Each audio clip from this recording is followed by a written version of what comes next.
அப்ப எந்த விதையை விதைக்கிறோமோ அது என்ன செய்யுது, நமக்கு பலன் தருகிறது.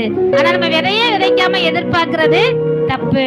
அதே போலதான் நம்முடைய ஆவிக்குரிய வாழ்க்கையில இன்னைக்கு 3 விதமான விதையை பார்க்க போறோம். உங்க வாழ்க்கையில நீங்க பெரிய அறுவடையை பார்க்க வேண்டும் என்று சொன்னால் நீங்க விதைக்க ஆரம்பிக்க வேண்டும். நீங்க விதைத்தால் மாத்திரமே அறுவடையை எதிர்பார்க்க முடியும், அதை அனுபவிக்க முடியும்.